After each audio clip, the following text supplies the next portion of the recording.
Hello, Ramos here, producer Foresight. I'm going to show you how I use Premiere Pro to make my movie look more and more like a cinema footage quality film. So hi there guys, I've opened up Premiere Pro, opened up a new project and I've imported the file that I'm going to be using to edit the colour. To get this cinema look effect, you basically want to go on, you've got the effect tools on the left. If I minimise them, you've obviously got video transitions, video effects, audio transitions, audio effects. So basically what you want to do is, on the search bar, if you type in three-way colour collector, it's easy if you just type in 3 and it automatically pops up. You basically drag this effect straight onto the shot type. And as you can see, that little bar there goes red, and that's because it's not rendered. When you've finished with the finished article, if you click render, it should make it nice and smooth. So if I go on the effect controls bar in the middle here and go on the three-way colour corrector, you got these 3 little circles.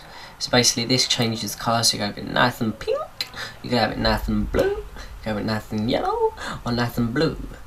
But anyway, I want a blue effect because blue is a key aspect throughout my production. So if I set it to about here, I don't want it too blue because obviously that looks pretty stupid, but I'd have it minor blue, so it brings out the darkness, makes it slightly bluer. So as you can see there, it's already a lot more blue than it was previous.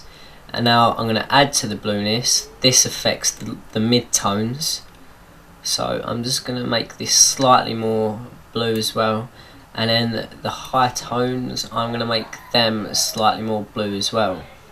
I don't want it too blue because otherwise it won't look good and it will just disattach you from the audience that you're going for.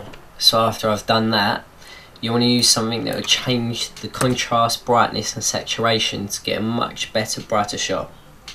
So if you type in Pro and then something called Pro Camp should come up.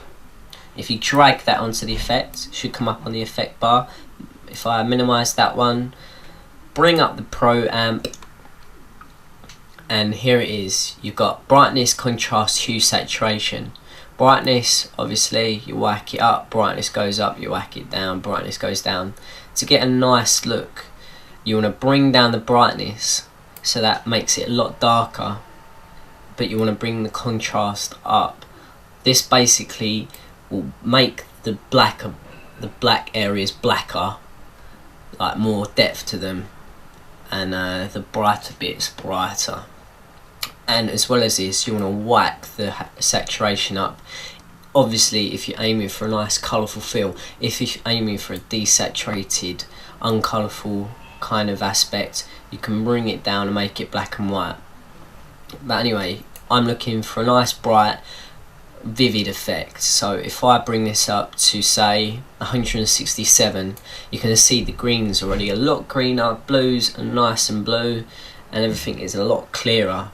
And obviously bringing down the brightness and the contrast makes it a lot better, because then obviously it's got a nice depth to it.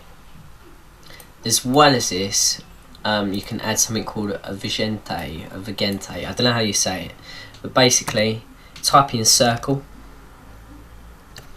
and it comes up with generate circle.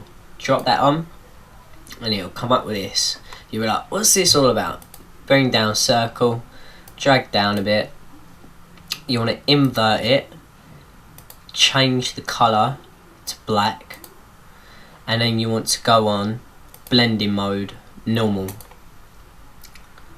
and then basically you want to make the radius a lot bigger. Because we're in HD, it's really big pixels, so I'm going to set that to 1000, and obviously you can see it in the tiny little edges, so I'm going to make it a little smaller so you can see what I'm going on about. Can you see those little edges here and here? Basically, if I make that a bit bigger, and then you want to feather it, so go feather, make this a lot bigger so it's nice and opaque sort of thing. If I just whack this up, so it gives it an even stronger depth to the shot. So after I've done that, I close that and I'm going to render it. Hit enter. So now that it's rendered, I should have a nice looking shot. It's just coming up to it. I'll just fast forward, it's a lot easier. So there we go, you can see it there. It's got a nice depth to it. If I drag in the original shot,